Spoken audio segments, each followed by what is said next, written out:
The FAA apologizes for any inconvenience. Public meetings will be rescheduled. Just as everything seemed primed and ready, with FAA approvals appearing to be the final hurdle before SpaceX's expansion in Texas could officially kick off, the FAA suddenly postponed the public meetings, delivering a direct blow to the smoothly progressing permit process. Something unusual is clearly going on. Why so sudden? What exactly happened? And how might this impact the Starship program? Let's find out in today's episode. FAA's cancellation of meetings. Last month, the Federal Aviation Administration, FAA, released a draft environmental assessment, revealing an incredibly promising outlook for the future of the space industry. According to this report, SpaceX could potentially be authorized to increase its Starship launches to up to 25 times a year at its Starbase facility in Texas. Even more noteworthy is the conclusion of the draft, where the FAA offered a highly positive assessment. The agency stated that adjusting SpaceX's current vehicle operations permit to accommodate the Starship Super Heavy system aligns with previous environmental documentation. The FAA also confirmed that these changes are consistent with data from the 2022 Programmatic Environmental Assessment (PEA), with no significant environmental impacts. With such positive feedback, many industry experts believe that SpaceX's proposals stand a strong chance of being approved. This means that in the near future, we could witness an impressive frequency of spacecraft launches at Starbase. To ensure transparency and community involvement, the FAA initially planned to hold public meetings to discuss this proposal. They scheduled 2 in-person meetings on August 13th and 15th, along with a virtual session on August 20th. These meetings were expected to provide an opportunity for stakeholders, including local communities, scientists, and others, to voice their opinions and contribute to discussions about SpaceX's expansion plans. However,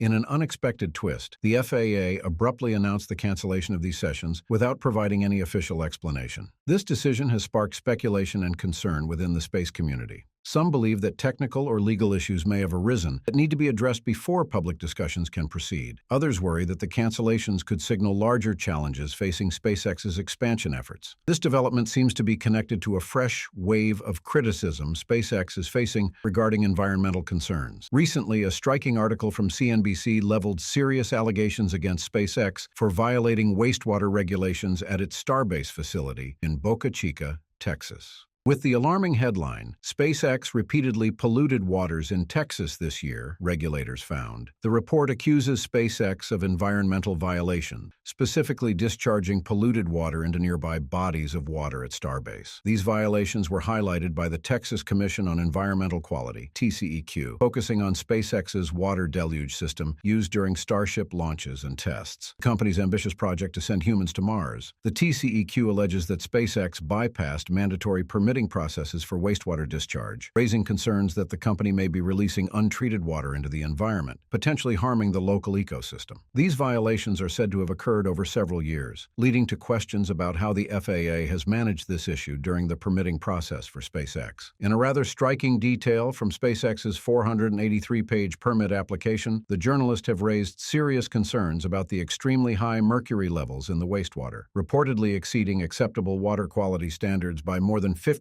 times. Amid these serious environmental violation accusations, both SpaceX and Elon Musk have responded with notable intensity, firmly rejecting the allegations and standing their ground. Elon Musk fired back with a short but pointed tweet, "CNBC sucks." Clearly, he was anything but pleased. However, the more detailed and formal response came from SpaceX itself. The company posted a lengthy tweet, directly countering CNBC's claims. In the first part of their tweet, SpaceX emphasized the critical role of the Starship's water-cooled flame deflector system. They clarified that this system is absolutely essential for protection of the launch site and the surrounding area. No one can forget the extensive damage the launch pad sustained during the first integrated flight. The deluge system is an indispensable support mechanism. SpaceX also clarified that the water used in this system is potable, a crucial point, as it implies that the discharged water does not contain the harmful pollutants they've been accused of. In response to the allegations of discharging wastewater without proper permits, SpaceX delivered a detailed and well-supported rebuttal. The company asserted that it has been actively working with both the Texas Commission on Environmental Quality, TCEQ, and the Environmental Protection Agency, EPA, to ensure all necessary permits for their water usage and discharge operations are in place. SpaceX went further, affirming that both the TCEQ and EPA have approved their operations. Additionally, SpaceX presented specific data showing that the impact of their discharge process on the surrounding area is minimal. They mentioned that they send air, water, and soil samples from near the pad to an independent, accredited laboratory after using the deluge system.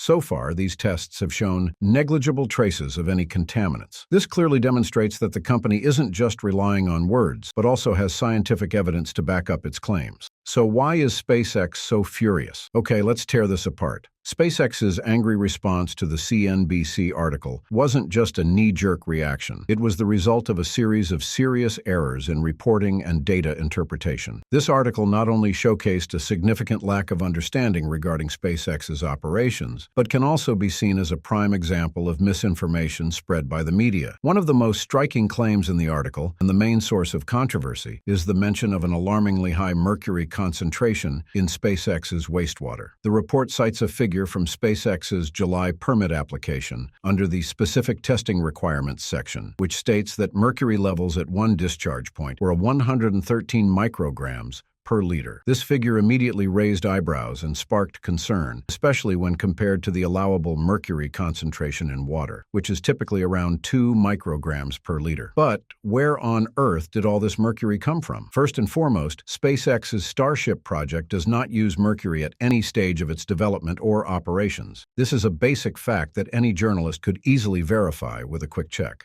So, what's the real story here? In truth, the reported figure was the result of a typographical error in SpaceX's original report. The correct number should have been 0.113 micrograms per liter, not 113. This is an incredibly small amount, well below the permissible limit for drinking water, and consistent with the fact that SpaceX doesn't use mercury in its operations. Let me tell you this, the use of the term polluted waters in CNBC's article is not only inaccurate, but also reveals a serious misunderstanding of SpaceX's operational processes. SpaceX's water deluge system uses clean water, which is transported to the site and sprayed under nitrogen pressure. When considering the environmental impact of the water after use, it's important to understand that the majority of it evaporates almost instantly due to the extreme heat generated by the rocket engines. The remaining water, if any, could only contain trace amounts of carbon dioxide, CO2, from the reaction between oxygen and methane during fuel combustion. If it were a Falcon 9, there might be some pollutants from unburned kerosene, but with liquid methane, there's none. Methane is almost insoluble in water, so this can hardly be classified as industrial wastewater. What's truly concerning is how CNBC's article demonstrates a lack of thoughtful and scientifically informed reporting when criticizing SpaceX for discharging polluted water. In reality, what SpaceX is doing could more accurately be described as discharging purified water into the environment, a practice that, by any standard, is difficult to classify as pollution. We also need to acknowledge that SpaceX has never been a media darling.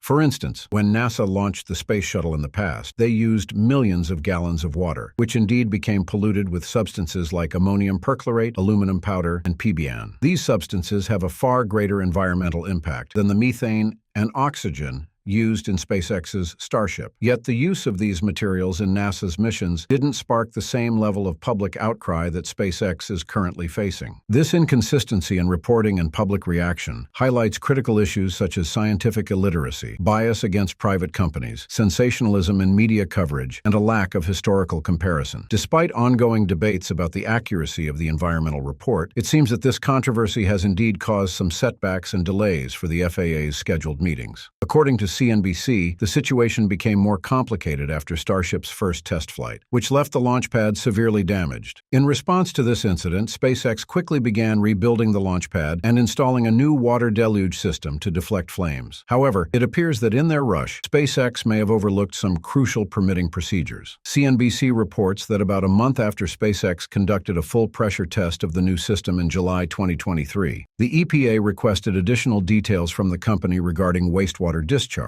On March 13th, the EPA officially notified SpaceX that the company was in violation of the Federal Clean Water Act. However, despite this notice, SpaceX went ahead with its third test flight on March 14th. CNBC suggests that this decision to continue using the deluge system during launches without proper permits has increased the company's legal risks.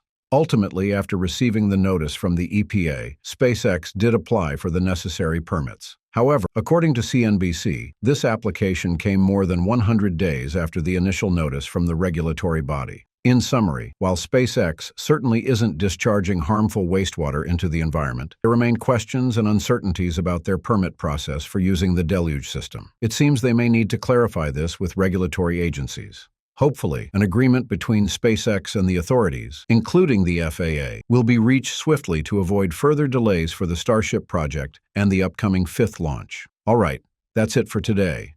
If you enjoyed this video, please give it a thumbs up and subscribe to our channel for more in-depth looks at the latest advancements in space technology. Thanks for watching, and I'll see you next time.